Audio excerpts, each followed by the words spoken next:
ഡ്രൈമി ഓട്ടോയുടെ ഏറ്റവും പുതിയ എപ്പിസോഡിലേക്ക് എല്ലാവർക്കും സ്വാഗതം. ഇന്ന് നമ്മൾ റിവ്യൂ ചെയ്യാൻ പോകുന്നത് ഹീറോയുടെ പുതിയ എക്സ്ട്രീം ആണ്. Hero extreme 160R. ഇതിൻ്റെ BS6 വെർഷനാണ് നമ്മുടെ മുന്നിലിരിക്കുന്നത്. അപ്പോൾ ഇതിൻ്റെ ഓവറോൾ ലുക്കും പറയാം, പിന്നെ നമ്മൾ റോഡിൽ ഓടിച്ചിട്ടുള്ള എനിക്കുണ്ടായിട്ടുള്ള എക്സ്പീരിയൻസും ആണ് ഈ വീഡിയോയിൽ ഞാൻ ഷെയർ ചെയ്യാനായിട്ട് പോകുന്നത്. നമുക്ക് ആദ്യം ലുക്കിലേക്ക് പോകാം. ഈ വണ്ടിയുടെ ഹെഡ്ലൈറ്റ് ആണ് എന്നെ ഏറ്റവും അധികം ആകർഷിച്ചത്.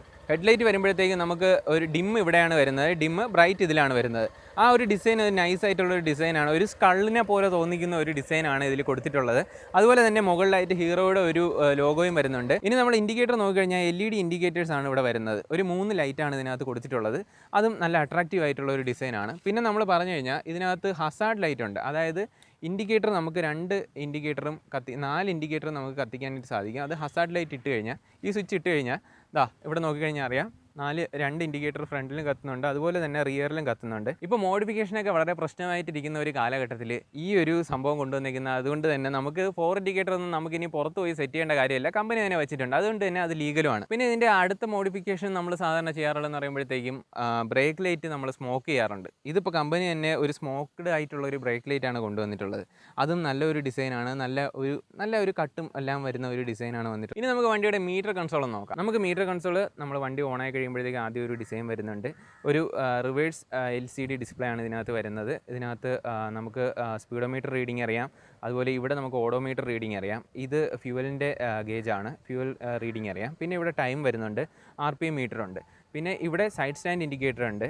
പിന്നെ എൻജിൻ്റെ ഒരു ഐക്കൺ വരുന്നുണ്ട്. പിന്നെ അതുപോലെ ന്യൂട്രലിൻ്റെ ഇൻഡിക്കേറ്റർ ഉണ്ട്. പിന്നെ ഹെഡ്ലൈറ്റ്, ഹൈ ബീം, ഇൻഡിക്കേറ്റർ, ABSൻ്റെ ഇത്രയുമാണ് വരുന്നത്. 2 കൺട്രോൾ സ്വിച്ചസ് ആണ് ഇതിന് വരുന്നത്. ഇനി വേറൊരു കാര്യം എന്ന് പറയുമ്പോഴത്തേക്കും ഈ കൺസോളിൽ നമുക്ക് ഒരു കുറവായിട്ട് തോന്നുന്നത്, ആകെ ഉള്ള കാര്യം എന്ന് പറയുന്നത്, ഒരു ഗിയർ ഷിഫ്റ്റ് ഇൻഡിക്കേറ്ററും കൂടെ വെച്ചിരുന്നെങ്കിൽ കുറച്ചുകൂടെ കൊള്ളാമായിരുന്നു. പക്ഷേ അത് നമുക്കിപ്പോൾ സ്ഥിരമായിട്ട് വണ്ടി ഓടിക്കുന്ന ആൾക്ക് അതൊരു പ്രശ്നമൊന്നും ആവില്ല. എങ്കിലും ആ ഒരു ഇൻഡിക്കേറ്റർ കുറച്ചുകൂടെ നല്ലതായിരിക്കും എന്നുള്ളതാണ് എൻ്റെ ഒരു അഭിപ്രായം. ഇനി ഇതിൻ്റെ സസ്പെൻഷൻ നോക്കിക്കഴിഞ്ഞാൽ ഫ്രണ്ടിൽ വരുന്നത് ടെലിസ്കോപ്പിക് സസ്പെൻഷനാണ്. റിയറിൽ 7 സ്റ്റെപ്പ് അഡ്ജസ്റ്റബിൾ ആയിട്ടുള്ള മോണോഷോക്ക് സസ്പെൻഷനാണ് വരുന്നത്. അപ്പോൾ ഞാനിപ്പോൾ ഓടിച്ച് വന്നപ്പോഴത്തേക്കും കുറച്ച് ബമ്പി ആയിട്ടുള്ള റോഡൊക്കെ ഉണ്ടായിരുന്നു, ഗട്ടറൊക്കെ ഉള്ള റോഡൊക്കെ ഉണ്ടായിരുന്നു. അവിടെയൊക്കെ നല്ല സ്മൂത്ത് ആയിട്ടുള്ള ഒരു റൈഡാണ് എനിക്ക് കിട്ടിയത്. ഓക്കെ, അപ്പോൾ നമുക്ക് ഈ വണ്ടി ഞാനിപ്പോൾ ഓടിച്ച് തുടങ്ങിയിട്ടുണ്ട്. അപ്പോൾ ഓടിക്കുമ്പോഴത്തേക്ക് എനിക്ക് ഫീൽ ചെയ്യുന്നതെന്ന് പറയുമ്പോൾ വണ്ടി നല്ല ഒരു ഇനിഷ്യൽ ഒരു പവർ പുള്ളിങ് കിട്ടുന്നുണ്ട്. നല്ല സ്മൂത്താണ് വണ്ടി, വണ്ടിക്ക് വൈബ്രേഷൻസ് ഒന്നും ഫീൽ ചെയ്യുന്നില്ല. നല്ല ഒരു സ്മൂത്ത് ആയിട്ടുള്ള ഒരു റൈഡ് എക്സ്പീരിയൻസ് തന്നെയാണ് എനിക്ക് കിട്ടുന്നത്. അപ്പോൾ നമുക്കിപ്പോൾ ഈ റോഡ് കഴിഞ്ഞിട്ട് ഞാനൊരു മെയിൻ റോഡിലേക്ക് കയറിയിട്ട് അവിടെ കൂടെ ഓടിച്ചിട്ടുള്ള ഒരു എക്സ്പീരിയൻസ് പറയാം. അപ്പോൾ ഇപ്പോൾ കുറച്ചൊരു ഓഫ് റോഡ് പോലത്തെ ഒരു റോഡിലൂടെയാണ് പോകുന്നത്. ഞങ്ങൾ 2 പേരുണ്ട്, എൻ്റെ പില്ലിയണിലും റൈഡറുണ്ട്. അപ്പോൾ നമ്മൾ ഇപ്പോൾ ഇതുവഴി പോകുമ്പോഴത്തേക്കും വലിയ സസ്പെൻഷൻ ഭയങ്കര പ്രശ്നമായിട്ടൊന്നും തോന്നുന്നില്ല.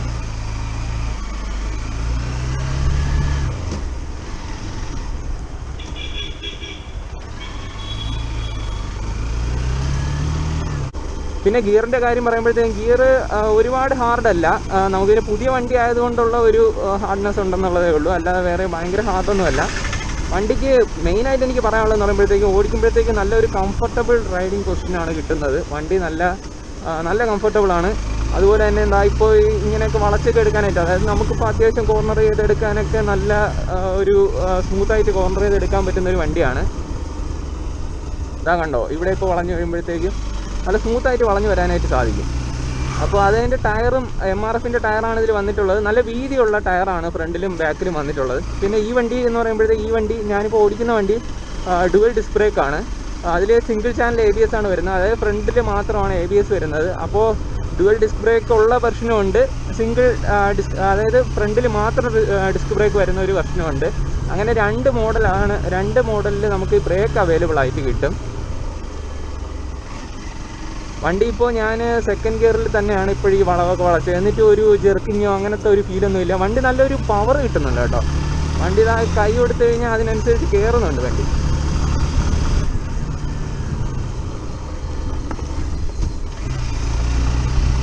അതുപോലെ തന്നെ അതിൻ്റെ സൗണ്ടും എനിക്ക് നല്ലപോലെ ഇഷ്ടപ്പെട്ടു. ഇപ്പോൾ ഒരു ഹമ്പിൽ കയറിയായിരുന്നു, പക്ഷേ അത് അധികം അറിയാനൊന്നും ഇല്ലായിരുന്നു. നല്ല നൈസായിട്ട് കയറി പോയി. അതായത് സസ്പെൻഷനൊക്കെ നല്ല സ്മൂത്താണ്. അതുപോലെ തന്നെ വണ്ടി ഓടിക്കാനായിട്ട് നല്ലൊരു അഗ്രസീവ് റൈഡിങ് പൊസിഷൻ എന്ന് തന്നെ പറയാം.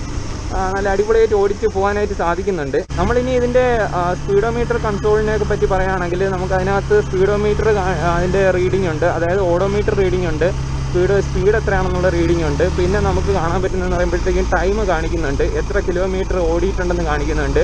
ഫ്യൂവലിൻ്റെ ഒരു ഇൻഡിക്കേറ്റർ ഉണ്ട്. പിന്നെ നമ്മുടെ RPM മീറ്ററുണ്ട്. ഇത്രയും സാധനങ്ങളാണുള്ളത്. പക്ഷേ ഗിയർ ഷിഫ്റ്റ് ഇൻഡിക്കേറ്റർ ഇല്ല. അത് ഒരു പ്രശ്നമായി വേണമെങ്കിൽ നമുക്ക് പറയാവുന്നതാണ്. പക്ഷേ അതൊരു വലിയ ഇഷ്യൂ അല്ല.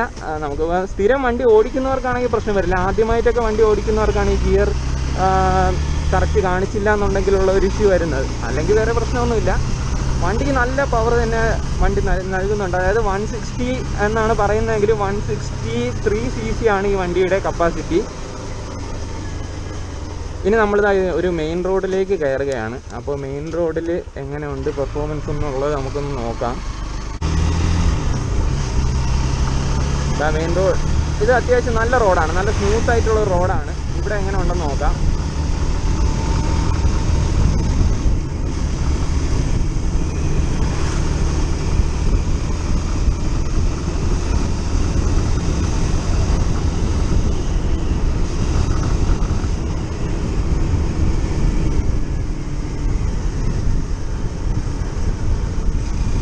വണ്ടിക്ക് വൈബ്രേഷൻസ് ഒന്നും അധികം ഇല്ല കേട്ടോ. അധികമൊന്നുമല്ല, വൈബ്രേഷൻസ് തീരെ ഇല്ല.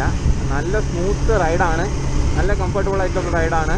പിന്നെ ഒരുപാട് മീൻസ് പെർഫോമൻസ് ബൈക്ക് അല്ലാത്തതുകൊണ്ട് തന്നെ ഇതൊരു കമ്മ്യൂട്ടർ ബൈക്കായിട്ട് കൂടിയാണ് ഹീറോ ഇറക്കിയിട്ടുള്ളത്. അതുകൊണ്ട് തന്നെ ഒരുപാട് പവർ ഡെലിവറി അല്ല ഇത് ഉദ്ദേശിക്കുന്നത്. കുറച്ച് മൈലേജും കൂടെ ഇത് ഈ വണ്ടി ഇറക്കുമ്പോഴത്തേക്കും ഹീറോ മൈലേജും കൂടെ നോക്കിയിട്ടുണ്ട്.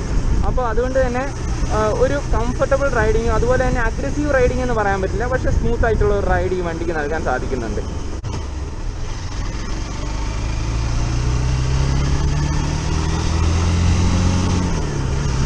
പിന്നെ ഈ വണ്ടി എന്ന് പറയുമ്പോഴത്തേക്ക് നമ്മൾ ഗിയർ മാറാനുള്ളത് നല്ല ഒരു RPM കയറിയിട്ട് മാറുന്നതായിരിക്കും നല്ലത്. കാരണം നമ്മൾ കറക്റ്റ് RPM കയറിയില്ല, അതായത് ഒന്ന് റിവ് ചെയ്തിട്ട് വേണം ഒന്ന് ഗിയർ മാറാനുള്ളത്. അപ്പോഴത്തേക്കും ഗിയറിന് ഒരു ഹെവി ഫീൽ വരില്ല. അതായത് ഗിയർ നല്ല സ്ട്രോങ് മീൻസ് ഒരു ഹാർഡായിട്ട് ഫീൽ ചെയ്യുക എന്നുണ്ടെങ്കിൽ അത് കറക്റ്റ് ഒരു RPM കയറണം. കാരണം അത്രയും ഒരു പവർഫുൾ ആയിട്ടുള്ള ഒരു വണ്ടി ആയതുകൊണ്ടാണ് അങ്ങനെ വരുന്നത്. നല്ല ഒരു കൈ കൊടുത്ത് കഴിഞ്ഞിട്ട് നമ്മൾ ഗിയർ മാറിക്കഴിഞ്ഞാൽ ഒരു പ്രശ്നമില്ല, നല്ല കറക്റ്റായിട്ട് ഗിയർ മാറും. അതുപോലെ തന്നെ നല്ല ഒരു സ്മൂത്തായിട്ടുള്ള റൈഡും കിട്ടും. വണ്ടി നല്ല പവറുണ്ട് കേട്ടോ. ഞാൻ അധികം സ്പീഡിലൊന്നും പോകുന്നില്ല, പുതിയ വണ്ടിയല്ലേ. അപ്പോൾ പക്ഷേ ഈ വണ്ടിക്ക് നല്ല സ്പീഡ് കിട്ടുന്നുണ്ട്, നല്ല പവർഫുള്ളാണ്. അതുപോലെ തന്നെ ബ്രേക്കിംഗ് എഫിഷ്യൻസിയും നല്ല ബ്രേക്കിംഗ് എഫിഷ്യൻസി ഉണ്ട്. നല്ല ഒരു ബ്രേക്ക് നമുക്ക് തരുന്ന ഒരു നല്ലൊരു ഫീലാണ്. അതായത് നമുക്കൊരു നല്ല രീതിയിലുള്ള ഒരു സേഫ്റ്റി ഈ ബ്രേക്ക് നമുക്ക് തരുന്നുണ്ട്. അതായത് നമുക്ക് റൈഡ് ചെയ്യുമ്പോഴത്തേക്ക് അറിയാം വണ്ടി നിൽക്കും എന്നുള്ളൊരു കോൺഫിഡൻസ് ഉണ്ട്. ഒരു കോൺഫിഡൻസോട് കൂടി നമുക്ക് ഈ വണ്ടി ഓടിക്കാൻ പറ്റും.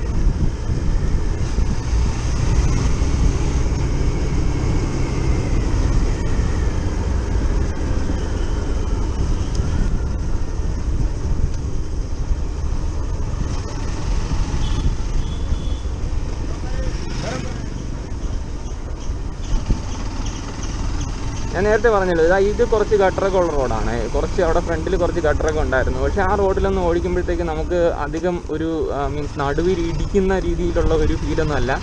പിന്നെ കംഫർട്ട് പറഞ്ഞു കഴിഞ്ഞാൽ എനിക്കിപ്പോൾ ഈ നമ്മുടെ ലെഗ് പൊസിഷൻ കുറച്ച് ബാക്കിലോട്ടാണെന്നുണ്ടെങ്കിലും നല്ലൊരു കംഫർട്ട് കിട്ടുന്നുണ്ട്. കംഫർട്ടബിൾ റൈഡാണ്.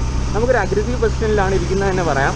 അതുപോലെ തന്നെ നല്ലൊരു കംഫർട്ടബിൾ ആയിട്ടുള്ള ഒരു പൊസിഷനും കിട്ടുന്നുണ്ട്. അതായത് കാലിന് വലിയ പ്രശ്നമൊന്നും ഫീൽ ചെയ്യുന്നില്ല. ഇപ്പോൾ ഷോർട്ട് ഡിസ്റ്റൻസാണ് ഞാൻ ഓടിച്ചതെങ്കിലും നമുക്ക് അല്ലാതെ ഒരു വണ്ടിയിലാണെങ്കിൽ അറിയാൻ പറ്റും. അതായത് ഒരുപാട് പുറകിലോട്ടാണ് നമ്മുടെ കാലിനുണ്ടെങ്കിൽ നമ്മുടെ കാലിനൊക്കെ ഒരു കഴപ്പ് ഫീൽ ചെയ്യും. ഇതിപ്പോൾ ഒരു പ്രശ്നമില്ല, നല്ല സുഖമായിട്ട് ഓടിക്കാൻ പറ്റുന്നുണ്ട്. അതുപോലെ തന്നെ എനിക്ക് തോന്നുന്നത് ഇത് നമുക്കൊരു സിറ്റി ട്രാഫിക്കിലൊക്കെ നമുക്ക് സുഖമായിട്ട് എടുത്തുകൊണ്ട് പോകാൻ പറ്റും. കാരണം എന്ന് പറഞ്ഞാൽ നമുക്കിത് പെട്ടെന്ന് ഇങ്ങനെ വളച്ച് തിരിച്ചൊക്കെ എടുത്തുകൊണ്ട് പോകാനായിട്ട് സാധിക്കും. അതായത് പെട്ടെന്ന് ഒരു കണ്ടോ ഇങ്ങനെയൊക്കെയുള്ള സ്ഥലത്തൂടെയൊക്കെ നമുക്ക് സുഖമായിട്ട് എടുത്തുകൊണ്ട് പോകാനായിട്ട് സാധിക്കും. ഓടിക്കുമ്പോഴത്തേക്ക് എന്നോടുള്ള പില്യൺ പറഞ്ഞതെന്ന് പറഞ്ഞാൽ പില്യൺ റൈഡ് കുറച്ചൊരു ബുദ്ധിമുട്ടുണ്ട്. കുറച്ച് കാല് കഴിക്കുമെന്നാണ് പറഞ്ഞത്. അതായത് കുറേ ദൂരം ഇരിക്കുമ്പോഴത്തേക്കും കുറച്ചൊരു ഇതുണ്ട്. പിന്നെ നമ്മൾ ബ്രേക്ക് ചെയ്യുമ്പോഴത്തേക്ക് ബാക്കിലുള്ള ആൾ ഫ്രണ്ടിലോട്ട് വരുന്നുണ്ട്. നമ്മുടെ റൈഡറിൻ്റെ സീറ്റാണെങ്കിൽ നല്ല കംഫർട്ടബിളാണ്, നല്ല വീതിയുള്ളൊരു സീറ്റാണ്. അപ്പോൾ അതുകൊണ്ട് തന്നെ നല്ല കംഫർട്ടബിളാണ്. നമുക്ക് നല്ല ഒരു രീതിയിൽ നമുക്ക് ടാങ്കിനോട് കാല് ചേർത്ത് വെച്ചിട്ടിരിക്കാൻ പറ്റുന്നുണ്ട്. നല്ല ഒരു റൈഡിങ് പൊസിഷനാണ് ഈ വണ്ടിക്ക് ഉള്ളത്. ക്ലച്ച് ഫീൽ നല്ല സ്മൂത്താണ് കേട്ടോ. ക്ലച്ച് നല്ല സ്മൂത്തായിട്ടുള്ളൊരു ക്ലച്ചാണ്. നല്ല സ്മൂത്ത് ഫീലാണ് കിട്ടുന്നത്. അതൊന്നും വേറെ ഇഷ്യൂസൊന്നുമില്ല. അതുപോലെ ത്രോട്ടിൽ റെസ്പോൺസും നല്ല റെസ്പോൺസ് ഉണ്ട്.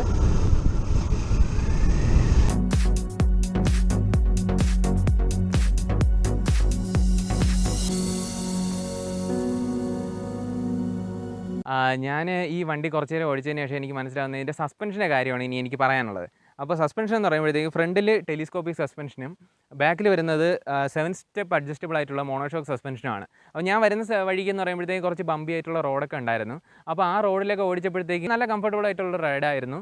അതുപോലെ തന്നെ ഗട്ടറിലൊക്കെ ഇറങ്ങുമ്പോഴത്തേക്കും നമുക്ക് അധികം ഒരു ഷേക്കൊന്നും നമുക്ക് ശരീരത്തിൽ ഫീൽ ചെയ്യുന്നില്ല. അതുപോലെ തന്നെ ഈ സീറ്റിന് നല്ലൊരു കംഫർട്ട് നൽകാനായിട്ട് സാധിക്കുന്നുണ്ട്. നമ്മളെ റൈഡറിന് ഉള്ള സീറ്റ് നല്ല കംഫർട്ടബിളാണ്. അതുപോലെ തന്നെ ഇതിൻ്റെ ചേസസ് എന്ന് പറയുമ്പോഴത്തേക്കും നല്ല ഒരു ബിൽഡ് ക്വാളിറ്റി ഉള്ള ചേസസ് ആണ്. അതുപോലെ നമുക്കൊരു നമുക്കൊരു കോൺഫിഡൻസ് തരുന്ന രീതിയിലുള്ള ഒരു ബിൽറ്റാണ് ഈ വണ്ടിയിൽ നിന്ന് നമുക്ക് പറയാം. അതായത് നമ്മളിപ്പോൾ പെട്ടെന്നൊക്കെ ഒരു കട്ട് ചെയ്തൊക്കെ എടുത്തൊക്കെ വരണമെന്നുണ്ടെങ്കിൽ സിറ്റി ട്രാഫിക്കിലൊക്കെ കട്ട് ചെയ്തൊക്കെ എടുത്ത് വരണമെന്നുണ്ടെങ്കിൽ നല്ല അടിപൊളിയായിട്ട് നമുക്ക് ഓടിച്ച് വരാൻ പറ്റും. എനിക്ക് നല്ലൊരു എക്സ്പീരിയൻസ് ആണ് ഈ വണ്ടിയിൽ നിന്ന് കിട്ടിയിട്ടുള്ളത്. പിന്നെ ഇതിൻ്റെ മൈലേജിനെ പറ്റി പറഞ്ഞു കഴിഞ്ഞാൽ നമുക്കൊരു 45-50 ആണ് ഇതിൻ്റെ ഒരു മൈലേജ് നമുക്ക് പ്രതീക്ഷിക്കാൻ പറ്റുന്നത്. ഈ വണ്ടിക്ക് ഡബിൾ ഡിസ്ക് ബ്രേക്ക് വരുന്നതുകൊണ്ട് സിംഗിൾ ഡിസ്ക് ബ്രേക്ക് വരുന്ന വെർഷനും ഉണ്ട്. അപ്പോൾ ഡബിൾ ഡിസ്ക് ബ്രേക്ക് വരുന്ന വെർഷന് 1,32,000 രൂപയാണ് ഓൺ റോഡ് പ്രൈസ്. അതുപോലെ സിംഗിൾ ഡിസ്ക് ആകുമ്പോഴത്തേക്ക് ഒരു 2,000 രൂപ വരെ ഒരു വ്യത്യാസം കൂടെ വരും, അതായത് കുറയും, 2,000 രൂപ കുറഞ്ഞു വരും. പിന്നെ ഇതിൽ വന്നിട്ടുള്ള ബ്രേക്കിംഗ് സിസ്റ്റം എന്ന് പറയുമ്പോഴത്തേക്കും സിംഗിൾ ചാനൽ ABS ആണ് വരുന്നത്, അതായത് ഫ്രണ്ടിൽ മാത്രമാണ് ABS വരുന്നത്. പക്ഷേ റിയർ ലോക്കിംഗ് അങ്ങനെയുള്ള ഇഷ്യൂസ് ഉണ്ടാവും, പെട്ടെന്നൊക്കെ ചവിട്ടി കഴിഞ്ഞാൽ ഉള്ള പ്രശ്നമേ കാണുള്ളൂ. അല്ലാതെ ഞാനിപ്പോൾ ഓടിച്ച ഒരു അനുഭവത്തിൽ നിന്ന് എനിക്ക് അങ്ങനെ ലോക്കിംഗ് ഇഷ്യൂ അങ്ങനെ പ്രശ്നമൊന്നും ഉണ്ടായിട്ട്. ഇനി നമുക്ക് ഇതിൻ്റെ സ്വിച്ചിലേക്ക് കിടക്കാം. സ്വിച്ചിൻ്റെ കാര്യം നോക്കുമ്പോഴത്തേക്കും നമുക്ക് എഞ്ചിൻ കിൽ സ്വിച്ച് ആണ് ഇതിൽ ഏറ്റവും വ്യത്യസ്തമായിട്ട് വന്നിട്ടുള്ളത്. അതായത് എഞ്ചിൻ കിൽ സ്വിച്ചും അതിൻ്റെ കൂടെ തന്നെയാണ് നമ്മുടെ പവറിൻ്റെ ഇതും വരുന്നത്. അപ്പോൾ നമുക്ക് അതൊന്ന് ഓൺ ചെയ്ത് നോക്കാം.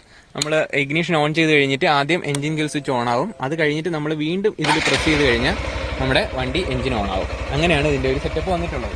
അപ്പോൾ ഇതുകൊണ്ട് ഒരു ആക്ച്വലി ഇത് കുറച്ച് ഒരു അഡ്വാൻസ്ഡ് ആയിട്ടുള്ളൊരു ഫീച്ചറാണ്. പക്ഷേ ഇതിന് ഒരു നെഗറ്റീവ് നമുക്ക് പറയാനാണെങ്കിൽ പറ്റുകയെന്ന് പറഞ്ഞാൽ നമ്മളിപ്പോൾ ഇത് ഓണാക്കി വെച്ചിട്ട് ഇഗ്നിഷൻ ഓണാക്കി വെച്ചിട്ട് പോകുമ്പോഴത്തേക്കും കുട്ടികൾ വല്ലതും വന്നൊരു താത്ത് കഴിഞ്ഞാൽ വണ്ടി സ്റ്റാർട്ടാവും. അപ്പോൾ ഗിയറിലെങ്ങാനും ആണെങ്കിൽ സ്റ്റാർട്ട് ആവാനുള്ള ഒരു സാധ്യതയുണ്ട്. ഗിയറിൽ സ്റ്റാർട്ടാവും എന്നുള്ളത് നമുക്ക് നോക്കാം.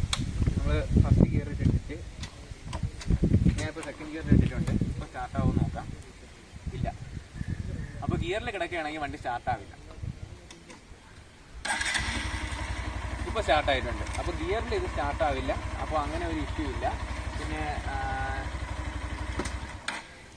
അതുപോലെ തന്നെ നമ്മൾ സ്റ്റാർട്ട് ചെയ്ത് വെച്ചിട്ട് ഗിയർ ഇടുകയാണെങ്കിൽ സ്റ്റാൻഡ് ഓൺ ആണെന്നുണ്ടെങ്കിൽ, സ്റ്റാൻഡ് കിടക്കുകയാണെന്നുണ്ടെങ്കിൽ വണ്ടി ഓട്ടോമാറ്റിക്കായിട്ട് ഓഫ് ആവും.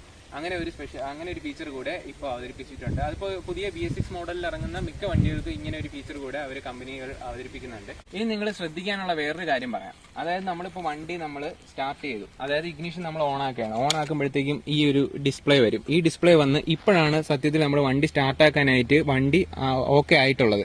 ഇനി നമ്മൾ എഞ്ചിൻ കിൽ സ്വിച്ച് ഓണാക്കി കഴിഞ്ഞാൽ പ്രത്യേകിച്ച് ശബ്ദങ്ങളോ ഒന്നും കേൾക്കില്ല. പക്ഷെ നമ്മൾ ഇത് ഓഫാക്കി ഇട്ടിട്ട് ഇപ്പോൾ എഞ്ചിൻ കിൽ സ്വിച്ച് ഓണാണ്, കണ്ടോ? ഇപ്പോൾ ഒരു മൂളലൊരു സൗണ്ട് കേൾക്കുന്നത്, അതായത് ഫ്യൂവൽ നമുക്ക് പമ്പ് ചെയ്യുന്ന ഒരു സൗണ്ടാണ് കേൾക്കുന്നത്. അത് ആ ഒരു സൗണ്ട് കേട്ട് തീരുന്നതിന് മുന്നേ വണ്ടി ഒരിക്കലും സ്റ്റാർട്ട് ചെയ്യരുത്. അതുപോലെ ഫ്യൂവൽ ഇഞ്ചക്ഷൻ സിസ്റ്റത്തിനും കേടുപാടുണ്ടാവാനായിട്ടുള്ള സാധ്യതയുണ്ട്. അപ്പോൾ അത് നിങ്ങൾ ശ്രദ്ധിക്കുക. ഈ ഒരു ഹമ്മിങ് സൗണ്ട് നിന്ന് കഴിഞ്ഞിട്ട് മാത്രമേ, ഈ വണ്ടിയിലെന്നല്ല ഏത് വണ്ടിയിലായിരുന്നാലും സ്റ്റാർട്ട് ചെയ്യുന്നതിന് മുന്നേ ഈ ഹമ്മിങ് സൗണ്ട് നിന്ന് കഴിഞ്ഞിട്ട് മാത്രമേ സ്റ്റാർട്ട് ചെയ്യാവുള്ളൂ. ഇനി നമുക്ക് ഇതിന്റെ എക്സോസ്റ്റ് സൗണ്ട് ഒന്ന് നോക്കാം. വരൂ.